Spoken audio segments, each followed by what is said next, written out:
Nezuro pane nyaya yakarira ichinetsa yaThomas Mapfumo Mukanya Gandanga. Nyaya iyi yakatanga ichinzi manager wacho akutaura kuti Mukanya akuda kudzoka kumba, saka ari kukonzida kutora ofa yakapiwa naSewekinho Chivayo. Sewekinho Chivayo ndobva atoposta ipapo papage rake achitaura kuti Mukanya dzokai kumba, ini ndiri munhu mukuru handinyepe, ndinotokupai zvinhu zvandakatokuudza izvozvo, uyai mamirirwa nemudya ndigere. But chakadaro mhuri yeZimbabwe tiri kuona zvakare manje Mukanya wacho ari kurova paper 2 yekuramba zvinhu izvi, yekuresponda, because last time zvinhu zvakambotaurika zvakaitika Mukanya ndobva aresponda akati ayo haikuna kuda kundinyebera muchidaro. This time ari kudzoka kuti musatambe nezita rangu muchindinyebera kudaro. So apa according to Neanda Radio ndoko akapindura achitaura kuti hello Wicknell, let me tell you, stop spoiling my name.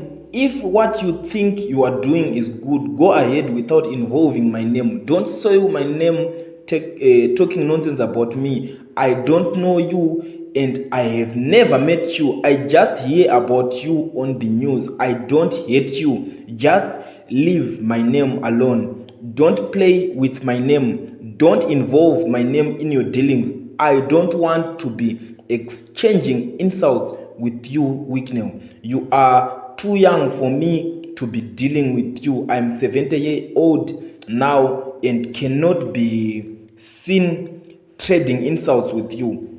I ask you again to leave my name alone. Ndo mashoko akabva kuna Thomas Mapfumo Mukanya handisi kuziva kuti kunewspaper kundi Wicknell wangaenda kunonyoresa here kuti agadzire post yake, because Wicknell apa maonera ndakazviita yakatanga yabuda post panapa, yabuda post kunewspaper, Wicknell ndobva angoresponda achiti aiwa dzokai, because angaona kapari kunzi manager ari kukonzita kuti aiwa Mukanya vati vakuda kudzoka kumba, saka ari kufunga kuti anogona kungotora zvinhu zvakaofwa naChivayo. Chivayo ndokuresponda uko akaita Mukanya akutoti Chivayo waita mwana mudiki, handikuda zvokuchinjana mashoko newe, siyana neni, siyana nezita rangu.